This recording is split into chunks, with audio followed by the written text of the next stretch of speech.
नमस्कार दोस्तों, मेरा नाम है विशाल और आप सबका स्वागत है स्टॉक बॉक्स के stock market business and finance updates में।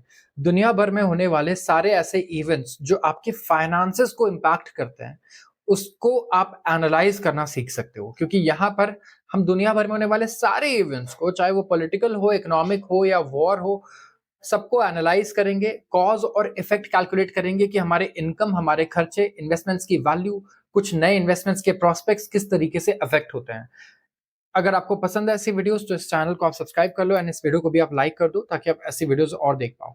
मैं शुरुआत कर रहा हूं बिना टाइम वेस्ट किए। सबसे पहले आर्टिकल से, industry is confident of finding rare earth supply alternatives. यहाँ पे बात हो रही है रेयर अर्थ सप्लाई ऑल्टरनेटिव्स की। मैं कई बार डिस्कस कर चुका हूं लेकिन नए लोगों के लिए मैं फिर से बता दूं। पिछले 100 साल में जिस तरीके से ऑयल, अगर आप देखोगे तो एक बहुत इंपॉर्टेंट रिसोर्स रहा है। काफी वॉर्स हुए हैं इसके लिए, राइट? काफी सारे वॉर्स हुए हैं, काफी कॉन्फ्लिक्ट रहे हैं एंड काफी इंपॉर्टेंट कंपोनेंट रहा है और काफी, मैं कहूंगा, डोमिनेशन एंजॉय किया है कंट्रीज ने जिनके पास ऑयल के रिजर्व्स रहे हैं। वैसे ही अगले जो 100 साल है वो उन कंट्रीज के होने वाले हैं जिनके पास रेयर अर्थ एलिमेंट्स हैं, रेयर अर्थ मेटल्स हैं। यहाँ पे मैं बात कर रहा हूँ ऐसे आइटम्स की, ऐसे मेटल्स की, एलिमेंट्स की जो हमारे बैटरी टेक्नोलॉजी में यूज होते हैं, एनर्जी को स्टोर करने में, एनर्जी को प्रोसेस करने में, ट्रांसमिशन में और एनर्जी को जनरेट करने में हम लोग यूज करते हैं इन सारे मेटल्स का। और ये काफी इंपॉर्टेंट रहने वाले हैं हमारे लिए अगले 100 सालों तक। तो इंडिया का जो इलेक्ट्रॉनिक्स इंडस्ट्री है वो बहुत कॉन्फिडेंट है कि एक ऑल्टरनेटिव सप्लाई, वो चेन यहाँ पे वो फिगर आउट कर लेगा रेयर हैवी अर्थ मेटल्स के लिए। क्योंकि जो इनका ट्रेडिशनल सप्लाई चेन है वो अभी एक्सपोर्ट लाइसेंसिंग रेजिम्स के अंदर आता है। ये कहना है अश्विनी वैष्णव जी का, जो यूनियन इलेक्ट्रॉनिक्स और इंफॉर्मेशन टेक्नोलॉजी मिनिस्टर है।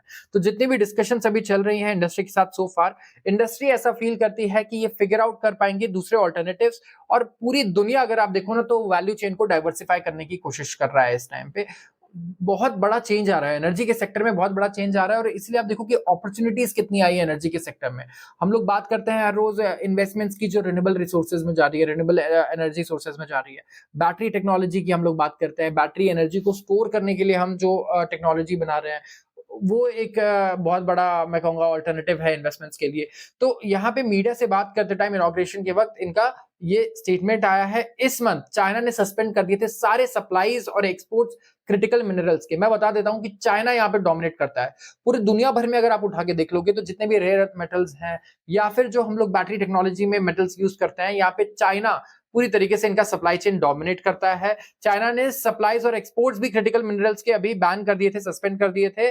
और रेयर हैवी अर्थ मेटल्स के, जैसे कि हमारा टर्बियम हो गया, और मतलब आप ये देखिए जितने ये मेटल्स है ना, यहाँ पे हर जगह आपको चाइना का नाम सुनाई देगा ही देगा। चाहे कोई मेटल या मिनरल माइन हो रहा है कहीं साउथ अमेरिका में जाकर के, तब भी अगर आप वहां पे देखोगे तो पता चलेगा वो माइंस तो चाइना ने खरीद रखी है, वहां पे पूरी प्रेजेंस चाइना की है। तो ये एक बहुत बड़ा हमारे लिए प्रॉब्लम क्रिएट हो चुका है क्योंकि चाइना यहाँ पे ऑलरेडी लीड ले चुका है। तो इंडिया को यहाँ पे करना क्या है, इंडिया को यहाँ पे अपनी जगह बनानी शुरू करनी है जहां पे ऑलरेडी सब कुछ चाइना के लिए इन प्लेस है। तो जो रेस्ट्रिक्शंस हैं इन मेटल्स पे चाइना ने लगाए हैं, क्योंकि ये रेसिप्रोकल टैरिफ्स को के अगेंस्ट रिस्पॉन्ड करना चाहता था यूएस के अगेंस्ट। तो यहाँ पे इन्होंने सोचा कि हम क्यों ना ऐसे जगह पे वार करें जहां पे यूएस को सही में पेन फील हो। तो जो इकोसिस्टम है अभी मैच्योर हो रहा है यहाँ पे। एडवांस इलेक्ट्रॉनिक्स के लिए जो कैपेबिलिटीज है फॉर डिजाइन, एडवांस इलेक्ट्रॉनिक्स जैसे कि एआई सर्वर्स, ये सारी चीजें इसके लिए काफी इंडिया में हम लोग अभी बातें कर रहे हैं, सेटअप कर रहे हैं, इन्वेस्टमेंट्स आ रहा है। डिजाइन कैपेबिलिटीज के अलावा जो टूल्स है जो रिक्वायर्ड होता है इलेक्ट्रॉनिक्स डिजाइन इंडस्ट्री में, वो भी इंडिया में ही बन रहा है इस टाइम पे। तो कहीं ना कहीं कॉन्फिडेंस है एंड वी हैव टू सी कि कितना इंडिपेंडेंट हम इस सेक्टर में बन पाते हैं। काफी सारी कंपनीज भी हैं मुझे लगता है जिनमें लोगों ने इन्वेस्ट किया होगा। स्पेसिफिकली इस टाइम पे सेमीकंडक्टर की इंडस्ट्री ऐसी रही है। डेटा सेंटर्स अगर आप बात करेंगे तो इनके जो रिटर्न्स रहे हैं कंपनीज के बहुत अच्छे रहे हैं। तो कहीं ना कहीं लोग काफी फायदा उठा भी चुके हैं इन सारी चीजों का। But what is the future, हमें ये देखना होगा। क्या मेटल माइनिंग में आगे हम लोग कुछ बेटर देख सकते हैं, यहाँ पे इंडिया में कुछ बेटर प्रोजेक्ट्स आ सकते हैं हमारी माइनिंग कंपनीज के लिए, जो अगर कंपनीज जैसे अगर गवर्नमेंट सब्सिडाइज करती है एक्सप्लोरेशन एंड एक्सट्रैक्शन, स्पेसिफिकली ये रेयर अर्थ मेटल्स का। In no rush to end EU tariffs, Trump in talks with Meloni. यहाँ पे मेलोनी जी से बात चल रही है, इटली की प्राइम मिनिस्टर हैं वो, डोनाल्ड ट्रम्प की आप फोटो भी देख सकते हैं। और मोदी जी के जो फैंस हैं थोड़ा सा वो इस टाइम पे हर्ट होंगे, क्योंकि हमने काफी चर्चा सुनी है मोदी और मेलोनी जी के बारे में, जो उनके फैंस करते हैं एज अ सटायर ये होता है। तो यहाँ पे अगर आप देखोगे, डोनाल्ड ट्रम्प ने कहा है कि वो ट्रेड डील कर सकते हैं यूरोपियन यूनियन के साथ। He is more than welcoming European union की वो आए अच्छे से, कुछ इनके पास मैं कहूंगा कुछ पिच लेकर, कुछ अच्छे आइडियाज लेकर, तो हो सकता है ये बहुत अच्छे ट्रेड डील ऑफर करें। अगर कुछ बहुत अच्छा हुआ, इनका कहना है, तो मैं आपको टैरिफ जो है वो बिल्कुल आपके लिए फ्री भी कर सकता हूं, इनका क्लियरली ये कहना है। बट इनको नहीं पता कि अच्छा क्या है, ऑनेस्टली ये चाहते हैं कि आप मेहनत करो। ट्रम्प यहाँ पे एक्सपेक्ट कर रहे हैं कि आप उनके पास एक बहुत अच्छी डील लेकर आओ। So it's basically it's like a kidnapping, कि आप बताओ यार आप क्या दे सकते हो। ठीक है, आप किसी को किडनैप कर लो और उसकी फैमिली को आप ये अगर बोल रहे हो, तो it does sound like that कि आप बोल ही नहीं रहे हो कि आपको क्या चाहिए, आप बोल रहे हो आप बताओ आप बेस्ट क्या दे सकते हो। ट्रम्प यहाँ पे ये इस डील को मैं कह रहा हूँ इस तरीके से डील करना चाह रहे हैं। तो यहाँ पे ट्रेड डील होगा, ट्रम्प का कहना है, and I fully expect it, but it will be a fair deal, इन्होंने कहा है, यूएस और यूरोप दोनों के लिए। प्रेसिडेंट ने ऑफर किया है no timeline for when he expected the first of the agreements with trading partners seeking to avoid high tariffs, and इन्होंने threaten किया है to be finalized। तो इनका कहना है कि that we are in no rush, and ये भी कहना है कि कोई बहुत ही हमें कोई प्रॉब्लम ही नहीं है यूरोप के साथ डील करने में या किसी और के साथ भी डील्स को साइन करने में। तो इटली के साथ भी इस टाइम पे यही बातचीत चल रही है। तो इट्स नॉट लाइक कि यहाँ पे कुछ बहुत खास आने वाला है स्पेसिफिकली इंडिया के लिए, क्योंकि इंडिया का कंपटीशन यहाँ पे यूरोपियन यूनियन नहीं है। हमें फोकस कहाँ पे करना है, चाइना पे, वियतनाम पे, इंडोनेशिया पे, जो हमारे आसपास कंट्री, साउथ एशियन कंट्रीज हैं जो हमसे compete करती हैं। यूरोप से इंडिया का कोई कंपटीशन नहीं है, उल्टा यूरोप इंडिया के लिए एक बहुत बड़ा कंज्यूमर मार्केट है। तो ये खबर तो हो गई जो हमारे लिए बहुत ज्यादा रेलेवेंट नहीं है। अब ट्रेड अलाइनमेंट की बात कर रहे हैं, जो यहाँ पे मारुति सुजुकी के चेयरमैन है वो, उन्होंने एक स्टेटमेंट दिया है यहाँ पे, trade realignment can help boost exports and help boost investments. तो अगर ये कुछ बोले तो लोगों को जरूर ध्यान से सुनना चाहिए, मुझे लगता है।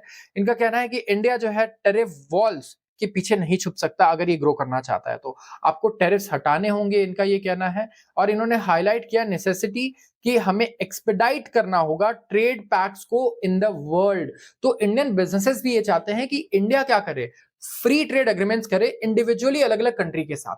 तो जैसे हम लोग बायलेटरल ट्रेड अग्रीमेंट की बात कर रहे हैं कि हम यूएस के साथ करने की चर्चा कर रहे हैं कि यूएस के साथ हम साइन कर लेंगे, वैसे ये चाहते हैं हम सारे साउथ एशियन कंट्रीज के साथ करें, अफ्रीकन कंट्रीज के साथ, अमेरिकन के साथ और यूरोपियन कंट्रीज के साथ भी। तो विकसित भारत टारगेट हम नहीं रीच कर सकते अगर हमारे पास इतने सारे टैरिफ्स हैं। तो जो हेड है हमारे लार्जेस्ट कार मेकर के in India and fast evolving automobile industry, जो सबसे ज्यादा प्रोटेक्टेड रही है ग्लोबली। इंडिया में ऑटोमोबाइल स्पेसिफिकली अगर आप देखोगे मोस्ट प्रोटेक्टेड इंडस्ट्रीज में से एक है। फॉरेन से आने वाली गाड़ियों पर 400% टैक्सेस लगाए हैं हमने, तो काफी प्रोटेक्ट करने की हमेशा कोशिश की है हमारे डोमेस्टिक इंडस्ट्रीज को। लेकिन जैसे कि कंट्री ओपन अप होगी, जो गवर्नमेंट है और इंडस्ट्री है, इन्हें कोलैबोरेट करना होगा कि यहाँ पे जो व्हीकल्स बन रही है, जो मैन्युफैक्चर हो रही है, वो कंपेटिटिव रहे और बेनिफिट कर पाए from the opportunities emerging on global stage. तो जो टैरिफ है वो रेस्ट्रिक्ट करता है कंपटीशन। सबसे पहले इनका क्या कहना है कि जो टैरिफ है इससे आप कंपटीशन को कम कर रहे हो। यहाँ पे जो भी कंपटीशन मार्केट में हो सकता है, इससे अगर देखिए मार्केट में कंपटीशन बढ़ता है तो फायदा किसका होता है, कंज्यूमर्स का। तो इनका ये कहना है कि कंज्यूमर्स को तो यहाँ पे लॉस हो ही रहा है, और साथ में एक हेल्दी कंपटीशन होना चाहिए। आप हमेशा प्रोटेक्ट नहीं कर सकते हो अपनी इंडस्ट्रीज को, कहीं ना कहीं उन्हें इंडिपेंडेंटली खुद compete करना होगा। इंडिया लेवाई करता है import duty of 70% on cars valued at more than $40,000। तो यहाँ पे 40% एग्रीकल्चर, इंफ्रास्ट्रक्चर और development cess on the top of it अलग से लगता है। तो 70% तो हम टैक्स लगा देते हैं $40,000 से ऊपर की गाड़ियों पर, और साथ ही साथ हम लोग उस पर 40% का एग्रीकल्चर, इंफ्रास्ट्रक्चर और डेवलपमेंट सेस भी लगाते हैं। तो जो लोअर इंपोर्ट टैरिफ्स है ऑटोमोबाइल्स पे, ये शिप किया जाता है टू लोकल मार्केट्स, जो दुनिया का तीसरा सबसे बड़ा मार्केट है for cars in the world, and यहाँ पे परसिस्टेंट डिमांड भी रही है। तो ऑटोमोबाइल और विस्की, ये दो मेजर आइटम है सो फार जो स्टॉल्ड है। ओवरऑल अगर आप देखोगे तो यहाँ पे फ्री ट्रेड एग्रीमेंट्स की बात चल रही है यूके के साथ एंड यूरोपियन यूनियन के साथ भी। अब मैं ट्रम्प की अगर बात करूं तो ट्रम्प ने यहाँ पे टर्म किया है कि इंडिया बहुत हाई टैरिफ लगाता है ऑटोमोबाइल्स पे, इंडिया ऑटो टैरिफ लगाता है 100% से भी ज्यादा, डोनाल्ड ट्रम्प का ही कहना था। और सबसे पहले आई थिंक उन्होंने जो पॉइंट रेज किया था वो किसके लिए था, हार्ली डेविडसन के लिए था। तो कहीं ना कहीं इतना एग्जॉर्बिटेंट टैरिफ चार्ज करके हम लोकल इंडस्ट्रीज को, मुझे नहीं लगता कि हम प्रोटेक्ट कर रहे हैं। हार्ली डेविडसन से मुझे नहीं लगता कि अब इंडियन कंपनीज को खतरा है। क्या आपको ऐसा लगता है कि अगर आज हार्ले डेविडसन और कावासाकी जैसी कंपनीज इंडिया में आ जाती है, टैक्स लेट्स से उन पे टैक्स 0% लगता है, तो उससे बजाज, टीवीएस या फिर हमारी हीरो compete नहीं कर पाएंगी? आप बता सकते हैं कमेंट सेक्शन में। अगर एक हाइपोथेटिकल सिचुएशन है जिसमें एज अ प्राइम मिनिस्टर मैंने 0% टैरिफ कर दिया है और बाहर से आने वाले ऑटोमोबाइल इंडस्ट्री जितनी भी कार है या बाइक की कंपनीज है उन पे, तो आपको क्या लगता है कि क्या इसका इंपैक्ट हो सकता है? मेरा आज का सवाल ये है। मैं सिर्फ इकोनॉमिक इंपैक्ट की बात इस तरीके से नहीं करूंगा कि आप ये बताओ कि कार इंडस्ट्री हमारी कंपीट कर पाएगी या नहीं, या हमारी बाइक की इंडस्ट्री कंपीट कर पाएगी नहीं। मेरा सवाल इन टर्म्स ऑफ एम्प्लॉयमेंट भी है कि क्या उससे बहुत बड़ा इन्वेस्टमेंट लॉस हो जाएगा, हमें क्या क्या प्रॉब्लम्स आ सकते हैं। तो ये मेरा आपसे आज के लिए सवाल रहने वाला है। अब मैं बात करूंगा अगले आर्टिकल की, और गवर्नमेंट यहां पे क्या कर रही है। Government plans nuclear law tweak to unlock US investments. अब आप ध्यान से सुनो, देखो मैं आपको बताता हूं, पूरी दुनिया में अगर आप देखोगे इस टाइम पे, तो क्लाइमेट चेंज को लेके हमेशा चर्चा चल रही होती है, लेकिन पता नहीं क्या होता है, अचानक से डोनाल्ड ट्रंप सरकार बना लेते हैं यूएस में, एंड इसकी वजह से बड़ी दिक्कत हो जाती है। लास्ट टाइम भी पेरिस अग्रीमेंट होना था हमारा, डोनाल्ड ट्रंप आ गए कोविड से पहले और उन्होंने उसको बंद कर दिया कि भाई नहीं, ये तो होना ही नहीं है। फिर जो बाइडन आए, उन्होंने कहा नहीं, हम फिर से क्लाइमेट चेंज कॉज पर हम वर्क करेंगे, ईएसजी फिर से आ गया, सब कुछ वापस से जिंदा हो गया। फिर क्या हुआ, फिर डोनाल्ड ट्रंप आए, उन्होंने कहा कि नहीं भाई रहने दो, ये सब तो बिल्कुल होना ही नहीं हो। ठीक है, तो एक तो अनसर्टेनिटी बहुत ज्यादा है। ठीक है, एक प्रेसिडेंट यूएस का ऐसा आ रहा है जो कह रहा है कि क्लाइमेट चेंज में मुझे बिलीव मैं नहीं करता हूं कि क्लाइमेट चेंज जैसी कोई चीज हो रही है। ठीक है, एंड यूएस की रिस्पॉन्सिबिलिटी नहीं है उसको फिक्स करना, आप खुद अपना पैसा लगाओ, फिक्स करो, हम खाली पैसा नहीं लगाने वाले। एक तरफ कौन है, एक तरफ डेमोक्रेट्स आ जाते हैं यूएस में, वो कहते हैं नहीं नहीं, क्लाइमेट चेंज तो बहुत बड़ा इशू है, आप ईएसजी वाली कंपनीज है उनको ज्यादा पैसे दो, उनको फेवर करो, जो ईएसजी नहीं फॉलो कर रही है उनको मत फॉलो करो। ठीक है, हमें सस्टेनेबिलिटी देखना है। तो कंपनीज करे तो क्या करे, 4 साल पे एक तो इनके प्रेसिडेंट्स बदल जाते हैं, और पूरी दुनिया में फिर आप देखो तो पॉलिसीज हमें मतलब रिएक्शन ही रखनी पड़ती है कि हमें रिएक्ट करना है कि यहाँ पे कौन सा प्रेसिडेंट आ रहा है। सो ये एक बहुत बड़ा इशू है। ठीक है, तो एनर्जी के मामले में लेकिन इंडिया देखो लॉन्ग टर्म सोच रहा है। कोल अभी भी हमारा सबसे बड़ा पार्ट है, अगर मैं बोलूं एनर्जी का, एंड वो रहने वाला है, क्योंकि कोल की टेक्नोलॉजी हम 300 साल से पहले बना चुके हैं, बहुत सस्ती टेक्नोलॉजी है। और India is not a very rich country, ऐसा नहीं कि आपके पास अगर 50 रुपए यूनिट लाइट बिल आ रहा है तो आप कंज्यूम कर पाओगे इलेक्ट्रिसिटी, राइट? नहीं कर पाओगे। तो रिन्यूएबल एनर्जी की हमारे पास टेक्नोलॉजी है, सब कुछ है, लेकिन हम स्केल नहीं कर सकते तुरंत रिन्यूएबल एनर्जी को, क्योंकि है वो एक्सपेंसिव। तो टेक्नोलॉजी आप कुछ भी बना लो, आप ऐसी कार बना लो जो उड़ सकती है, लेकिन जब तक कि आप उसे इतना अफोर्डेबल नहीं बना सकते हो कि हर एक बंदा अफोर्ड कर पाए, तब तक उसका मास अडॉप्शन नहीं होगा, तब तक वो एक्चुअली प्रॉब्लम को सॉल्व नहीं कर रहा है। लेट्स से अगर मैं कैंसर को क्योर करने का ड्रग बना दूं, लेकिन उसका प्राइस अगर लेट्स से 500 करोड़ है, तो दुनिया में बहुत कम लोगों का ही कैंसर ठीक हो पाएगा उससे, right? So it does not change the world unless मैं इनोवेशन से उसके प्राइस को नीचे लेकर आऊं। तो आपको ऐसे सोचना है कि रिन्यूएबल एनर्जी में क्या प्रॉब्लम है, ऑल्दो इतनी टेक्नोलॉजी है, सब कुछ है, तो रिन्यूएबल एनर्जी एक तो अभी भी नई टेक्नोलॉजी ही है एज कंपेयर टू कोल। तो कोल क्या हो चुका है कि स्टार्टिंग में कोल भी जब आया होगा तो काफी एक्सपेंसिव होगा, राइट, रिन्यूएबल सोर्सेस से। तो यहाँ पे आप ये देखो कि कोल जितना सस्ता हमें करना होगा रिन्यूएबल एनर्जी को, उतना ही फ्लेक्सिबल करना होगा कि गर्मी ज्यादा है आउटपुट बढ़ा दिया, गर्मी कम है आउटपुट कम कर दिया। क्या रिन्यूएबल एनर्जी भी इतना फ्लेक्सिबल हो सकता है, हमें ये देखना होगा उसके बाद। ठीक है, तो ये सारी प्रॉब्लम्स है। अब रिन्यूएबल एनर्जी में अगर आप देखोगे तो न्यूक्लियर एनर्जी एक क्लीन एनर्जी का सोर्स होता है जो बहुत ही बढ़िया होता है। ठीक है, बहुत ही बढ़िया सोर्स माना जाता है न्यूक्लियर एनर्जी को। बस रिस्क ये है कि एक्सीडेंट्स बहुत कम होते हैं, प्रोबेबिलिटी बहुत कम है, लेकिन जब होते हैं तो बहुत बड़े होते हैं। तो कहीं भी अगर आप देखोगे ना, जब प्रोबेबिलिटी बहुत ज्यादा लो हो किसी इवेंट की, तो जब वो होता है तो फिर बहुत ही जबरदस्त होता है, बहुत बड़ा इंपैक्ट क्रिएट करता है, लेकिन होता नहीं है बहुत सालों तक, डेकेड्स तक भी। तो गवर्नमेंट प्लान कर रही है कि वो न्यूक्लियर लॉ को ट्वीक कर दे, इंडिया में थोड़ा सा चेंज कर दे न्यूक्लियर लॉस को, और यूएस से इन्वेस्टमेंट्स लेकर आ जाए, ताकि यूएस के जो इन्वेस्टर्स हैं जो न्यूक्लियर टेक्नोलॉजी में इन्वेस्ट करते हैं वो इंटरेस्टेड हो। अब मैं आपको इंटरेस्टिंग खबर बताता हूं, यूएस में अगर आप देखोगे तो जितनी भी टेक्नोलॉजी कंपनीज है, मैं बात कर रहा हूं गूगल, माइक्रोसॉफ्ट और मेटा जैसी कंपनीज की, ये न्यूक्लियर प्लांट्स बाय करने की बात कर रहे थे। तो आप कहोगे यार, फेसबुक, इंस्टाग्राम को न्यूक्लियर प्लांट की क्या जरूरत है, राइट? माइक्रोसॉफ्ट मेरे लिए जो प्रोडक्ट्स बना रहा है न्यूक्लियर प्लांट क्यों? क्या ये मिसाइल्स बनाने की सोच रहे हैं? अब देखो बात ये है कि इस टाइम पे एनर्जी कंजम्पशन ना इंडिया में आगे बहुत बढ़ने वाला है, और आपको क्या लगता है कि गर्मी बढ़ रही है तो एसी का कंजम्पशन ज्यादा होने वाला है? नहीं, मैं आपको बताता हूँ, एनर्जी कंजम्पशन आने वाला है हमारे डेटा सेंटर्स में। इंडिया चाहता है कि इंडिया में ढेर सारे डेटा सेंटर्स हैं, राइट? हम चाहते हैं कि हमारे यहाँ आर्टिफिशियल इंटेलिजेंस आए, तो ये बहुत ज्यादा एनर्जी इंटेंसिव है। आपने जितने भी बिटकॉइन के इन्वेस्टर्स होंगे उन्होंने सुना होगा कि बिटकॉइन को माइन करने में इतनी एनर्जी कॉस्ट आ रही थी एक टाइम पे कि काफी सारी कंट्रीज ने तो ऐसा कहा कि हम बैन कर देंगे, ठीक है? क्योंकि हम एनर्जी ही नहीं सस्टेन कर सकते हैं, इतनी ज्यादा एनर्जी चाहिए बिटकॉइन को माइन करने के लिए, क्रिप्टो करेंसीज को माइन करने के लिए। तो स्पेसिफिकली अगर आप देखोगे तो जो नई टेक्नोलॉजीज आ रही है आर्टिफिशियल इंटेलिजेंस की और इसके बाद डेटा सेंटर्स जो है, इनमें एनर्जी बहुत ज्यादा चाहिए और बिल्कुल अनइंटरप्टेड चाहिए। तो बहुत बड़ा एक कॉस्ट कंपोनेंट होता है एनर्जी का। एंड यहाँ पे न्यूक्लियर एनर्जी एक बहुत ही सस्ता सोर्स है एनर्जी का, ठीक है? फ्लेक्सिबल भी है। बट प्रॉब्लम क्या है, एक बार ही अगर एक्सीडेंट्स होते हैं दशकों में, लेकिन जब होते हैं तो फिर ये धमाल मचा देते हैं पूरी दुनिया भर में। तो सेंटर, अब इंडिया के कॉन्टेक्स्ट में बात करता हूं, ठीक है? बहुत ही छोटा शेयर है हमारा न्यूक्लियर एनर्जी का, एंड यहाँ पे थोड़ी प्रॉब्लम भी होती है हमें न्यूक्लियर सप्लाईज को प्रोक्योर करने में ग्लोबली। तो सेंटर, हमारी सेंट्रल गवर्नमेंट प्लान कर रही है कि न्यूक्लियर लायबिलिटी हमारे लॉज हैं उसमें हम कैप कर देंगे एक्सीडेंट रिलेटेड पेनल्टीज को। तो ये तो बड़ा रिस्की है। तो कोई अगर एक्सीडेंट होता है तो उसमें जो पेनल्टीज लगनी थी उसमें जो लिमिट था अब उसमें और छोटा कर दिया जाएगा उस लिमिट को, ठीक है? तो this is not very positive for me as a person, मैं बोलूंगा। तो जो इक्विपमेंट सप्लायर्स हैं या इनका कहना है और गवर्नमेंट सोर्सेज का ये कहना है, क्योंकि यूएस के फर्म्स को अट्रैक्ट करना चाहते हैं जो होल्ड बैक कर रहे हैं due to risk of unlimited exposure. तो अनलिमिटेड एक्सपोजर की यहाँ पे बात हुई, तो अगर आप न्यूक्लियर प्लांट सेटअप कर रहे हो और अगर लेट्स से कुछ अनफॉर्चुनेटली कुछ गलत हो जाता है तो आपका अनलिमिटेड लाइबिलिटी है, जितना आप पे पेनल्टी लगे आपको पे करना है, कोई लिमिट नहीं है इसकी। लेकिन गवर्नमेंट कह रही है कि हम इस पे लिमिट लगा देते हैं, एक काम करते हैं, वो बढ़िया रहेगा। तो प्रपोजल है by prime minister Narendra Modi government latest step में कि हम प्रोडक्शन कैपेसिटी 12 गुना बढ़ाएं हमारे न्यूक्लियर एनर्जी की टू 100 गीगावाट्स बाय 2047। तो बहुत लॉन्ग टर्म है ये बात, ठीक है? तो इससे फिलिप मिलेगा इंडिया को in trade and tariff negotiations. US के साथ जब हम नेगोशिएट करेंगे तो हम बोलेंगे भी ना कि भाई आओ आप न्यूक्लियर प्लांट्स में इन्वेस्ट करो, ठीक है?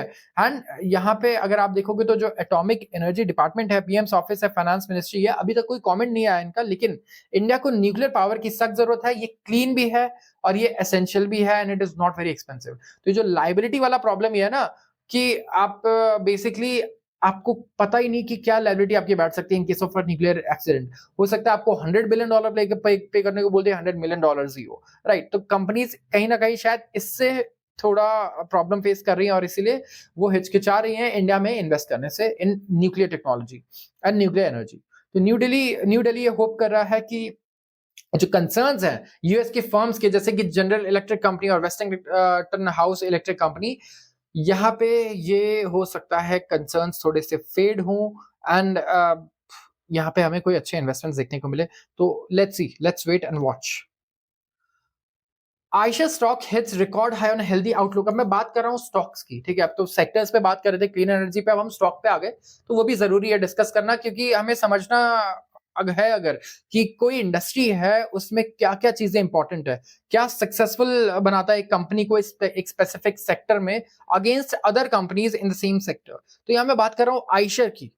आयशर मोटर, आयशर के लोगों ने ट्रैक्टर्स देखे होंगे, बट रॉयल इनफील्ड ये जो कंपनी है ये भी आयशर मोटर्स की है जो ट्रैक्टर बनाती है, और इनका आउटलुक बड़ा ही हेल्दी आया है। अगर आप देखोगे जो स्टॉक है two wheeler commercial vehicle major का, आयशर मोटर्स का, वो 5,715 जा चुका है, लाइफ टाइम हाई पर पहुंच चुका है थर्सडे को, और आउटलुक इनके बिजनेस का बहुत हेल्दी बताया जा रहा है।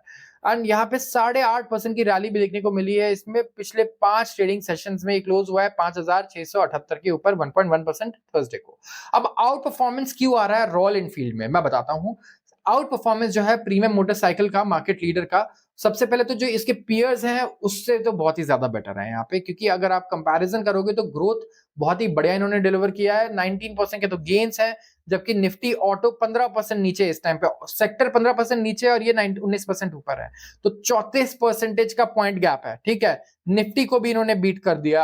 आयशा मोटर यहाँ पे जो टू व्हीलर सेगमेंट है जिसे हम लोग रॉयल इनफील्ड कहते हैं, इन्होंने 10 लाख यहाँ पे गाड़ियां बेची हैं, मोटरसाइकिल्स बेची हैं, और 10.6% का ग्रोथ आया है यहाँ पे ईयर ऑन ईयर बेसिस पे 350 सीसी के सेगमेंट में।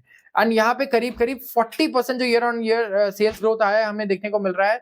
1,41,000 यूनिट्स ये आया है, मोर देन 350 सीसी सेगमेंट्स में, मतलब जो इनकी 650 सीसी की सेगमेंट्स की जो हमारे पास नई जो मोटरसाइकिल्स आ रही हैं, उसमें भी आप देखो 40% का ग्रोथ आ रहा है। तो इंडिया में कहीं न कहीं हमारी इंडियन कंपनीज़ 400 और 300 सीसी में काफ़ी बढ़िया कर रही हैं अगर आप देखोगे तो। एंड जो अफोर्डेबिलिटी है वो भी अच्छी है। ऐसा भी नहीं है कि ये बाइक्स आपको 8-9 लाख रुपए में मिल रही है। 2.5 लाख, 3 लाख से 4 लाख के बीच में आपको ये बाइक्स आप एक्सेस कर सकते हो, which is a very good range किसी 650 सीसी की मोटरसाइकिल के लिए। And the also the performance is not really bad. तो ये बेसिकली आप देखो कि सेल्स से ही प्रूव कर रहे हैं अपने आप को। जो इनके वैल्यूएशंस है, इनकी सेल्स ग्रोथ से आ रही है, इतना बढ़िया सेल्स ग्रोथ है। और इनके कंपटीशन में कौन है जो इनसे डायरेक्टली compete करता है? क्या बजाज इनसे डायरेक्टली compete करता है? नहीं। क्या टीवीएस करता है? नहीं। क्या हीरो करता है? नहीं। तो ये जो क्लासिक सेगमेंट है, जिस तरीके की बाइक ये बेचते हैं, रेट्रो वाली बाइक्स, ये अपने आप में इसके अलग बायर्स हैं, एक अलग फैन बेस है। एंड कहीं न कहीं रॉयल एनफील्ड इनकी वजह से काफ़ी बढ़िया यहाँ पे ग्रो कर पाता है। मैं बात कर रहा हूं अब अगले आर्टिकल की, और यह है ब्रोकिंग इंडस्ट्री के बारे में। इस टाइम में ब्रोकिंग इंडस्ट्री में एक डी ग्रोथ बहुत बड़ा कंसर्न है। डी ग्रोथ मतलब, अब यहां पे हम बात कर रहे हैं श्रीपाल शाह जी से, जो मैनेजिंग डायरेक्टर और सीईओ हैं कोटक सिक्योरिटीज के, जो एक ब्रोकिंग फर्म है। कोटक महिंद्रा बैंक आप जानते होंगे, तो वैसे ही कोटक सिक्योरिटीज क्या है? ब्रोकिंग कंपनी है। तो ब्रोकर करता क्या है? आप शेयर मार्केट में जब भी शेयर खरीदते हैं, शेयर बेचते हैं, आपके हाथ में एक फोन होता है, आप क्लिक करते हैं, बाय हो जाता है, सेल हो जाता है। तो ये आप करते हैं एक ब्रोकिंग कंपनी के थ्रू। ये होता है ज़ीरोधा, एचडीएफसी, एसबीआई, आप कोई ग्रो, एंजल वन, अपस्टॉक कुछ भी ले सकते हैं इसमें। तो यहाँ पे आप ब्रोकिंग इंडस्ट्री देखो ना, तो बड़ी परेशान है। तो क्यों परेशान है भाई? इंडिया में तो नए-नए डीमैट अकाउंट्स खुल गए हैं, 5 गुना ज़्यादा डीमैट अकाउंट्स हो गए हैं, तो फिर ब्रोकिंग तो बहुत अच्छे से ग्रो करना चाहिए। तो दोनों जो कैश और डेरिवेटिव्स मार्केट है, यहाँ पे वॉल्यूम बहुत कम हो चुका है पहले से। सबसे पहले तो जो मार्केट डाउनटर्न है ये, और टाइटर डेरिवेटिव रेगुलेशंस हैं, या फिर ये एक रीजन है। तो जो वॉल्यूम में डिक्लाइन आया है, मतलब लोग अब पहले से कम ट्रेडिंग कर रहे हैं मार्केट में। तो जो कैश मार्केट है वो इसलिए स्लो हुआ है क्योंकि निफ्टी नीचे आया है। एक होता है कैश मार्केट, एक होता है डेरिवेटिव मार्केट। तो कैश मार्केट क्या होता है कि आपने एक शेयर खरीदा और बेच दिया। डेरिवेटिव मार्केट में क्या करते हो? आप लेवरेजेस यूज करते हो, फ्यूचर्स, ऑप्शंस, इस तरीके की चीजें बाय करते हो जो ज्यादा रिस्की होती है। तो डेरिवेटिव्स इसलिए यहाँ पे ठंडा पड़ गया है क्योंकि यहाँ पे वॉलेटिलिटी कम हुई है, जो नए रेगुलेटरी मेजर्स आए हैं इसकी वजह से। और जो पीक ऑप्शन ट्रेडिंग है वो हुआ था जून में, जहां पे वॉलेटिलिटी भी काफी अच्छी रही थी। इलेक्शन रिजल्ट जब आए थे 4 जून की, यहाँ पे जब इलेक्शन रिजल्ट आए थे, वो दिन तो शायद लोग नहीं भूल पाएंगे, जब मार्केट ऐसा लग रहा था कि लोअर सर्किट ही लगा देगा। तो इनका कहना है कि हम कोई सीलिंग नहीं हिट कर रहे हैं, यहाँ पे नए अकाउंट जो है उसमें भी स्लो डाउन आया है। मार्केट में जो सेंटिमेंट है वो कहीं ना कहीं थोड़ा सा डिप हुआ है कंपेयर टू जुलाई नंबर अगर आप देखोगे। और बड़ा ही हार्ड है आगे प्रेडिक्ट करना कि क्या आगे कोई करेक्शन आ सकता है। लेकिन इंडिया का मैक्रो इकोनॉमिक आउटलुक बड़ा ही सॉलिड है। यहाँ पे यूएस का डॉलर वीक हो रहा है, बॉन्ड यील्ड्स कम हो रहा है, तो इंडिया बहुत ही अपीलिंग है इन्वेस्टर्स के लिए। इंडिया यहाँ पे काफी अच्छा लगेगा इन्वेस्टर्स का एज कम्पेयर टू यूएस, या फिर मैं कहूंगा एनी अदर कंपनी जो यूरोप में हो, कंट्री, चाहे वो यूरोप में हो चाहे वो एशिया में हो। एमटीएफ की अगर बात करें तो मार्जिन ट्रेडिंग फैसिलिटी होती है, इसमें भी अगर आप देखोगे तो इनका ये पीक कर गया था कब? सितंबर में। तो ये भी बेसिकली ट्रेडिंग से ही रिलेटेड है, आप ऐसा समझो। तो ये ट्रेडिंग के जो वॉल्यूम्स है कहीं ना कहीं ये पीक कर चुके हैं और अब लगातार नीचे जाते हुए नजर आ रहे हैं ब्रोकिंग इंडस्ट्री में। तो रीजन क्या बताया इन्होंने? सबसे पहले तो रेगुलेटरी चेंजेस आए, उसकी वजह से डेरिवेटिव्स मार्केट में प्रॉब्लम हुई क्योंकि अब वॉलेटिलिटी कम हो गई है मार्केट में। पहले से वॉलेटिलिटी ज्यादा थी तो डेरिवेटिव मार्केट में इंटरेस्ट ज्यादा था, डेरिवेटिव में लॉट साइज भी काफी बढ़ गए हैं। दूसरा, कैश में फिर क्यों वॉल्यूम गिर रहा है? डेरिवेटिव में नियम कानून आए नए, तो कैश में मार्केट प्रॉब्लम में, कैश मार्केट में प्रॉब्लम ये होती है कि लोग तब ज्यादा आते हैं जब मार्केट बढ़ रहा हो, जब मार्केट तेजी में हो, बुलिश हो। लेकिन जब मार्केट थोड़े बेरिश फेज में आ जाए तो वहां पे वॉल्यूम भी ठंडा पड़ जाता है। तो यहाँ पे साइक्लिकलिटी का इशू है। आप कह सकते हो कि ब्रोकिंग इंडस्ट्री का काफी स्ट्रॉन्ग को रिलेशन है मार्केट से, मार्केट की परफॉर्मेंस से, रिटर्न से। जितना ऊपर निफ्टी जाएगा ब्रोकिंग इंडस्ट्री उतना बढ़िया वहां पे करती है। निफ्टी अगर नीचे आने लग जाए, बेंचमार्क इंडेक्सेस नीचे आने लग जाए, तो इनके इनकम भी नीचे आने लगता है। तो काफी ज्यादा स्ट्रांगली को रिलेटेड है ब्रोकिंग इंडस्ट्री, अगर आप देखोगे किस चीज से, स्पेसिफिकली निफ्टी के मूवमेंट से। क्यों? क्योंकि लोगों का जो सेंटिमेंट होता है ना, जो मार्केट में ट्रेडिंग करते हैं, इन्वेस्टमेंट करते हैं, वो भी निफ्टी के मूवमेंट से काफी ज्यादा इन्फ्लुएंस्ड होता है। निफ्टी अगर आज 26,000 27,000 पहुंच जाए तो सब लोग इन्वेस्ट करना शुरू कर देंगे, कह देंगे स्टॉक में 10 साल के लिए अच्छा लग रहा है। निफ्टी यही 18,000 आ जाए तो कहेंगे ये तो बिल्कुल हो सकता है 5,000 चला जाए, 10,000 चला जाए। लोग कॉन्फिडेंस तुरंत लूज कर देते हैं। तो हमें ये याद रखना है कि हमेशा जब पैसों के बारे में डिसीजन लेने की बारी आती है, तो लोग या तो डर के डिसीजन लेते हैं या तो फोमो में डिसीजन लेते हैं कि डर ये रहता है कि पैसा डूब ना जाए, या फिर डर ये रहता है कि कोई बहुत बड़ी करोड़पति बनने की अपॉर्चुनिटी मिस ना हो जाए। नॉर्मली बहुत कम लोग सोच पाते हैं यहाँ पे, एंड यूजुअली जीतते भी वही लोग हैं जो नॉर्मली सोचते हैं, जो 1% है बेसिकली। तो ये एक फैक्ट मैं आपके सामने लेकर आया हूँ क्योंकि मैं भी इसी इंडस्ट्री में हूँ। तो आज के लिए बस इतना ही। अगर आपको वीडियो पसंद आई हो तो जरूर इसे लाइक करें और चैनल को सब्सक्राइब करना बिल्कुल ना भूलें। आप सबका बहुत बहुत धन्यवाद।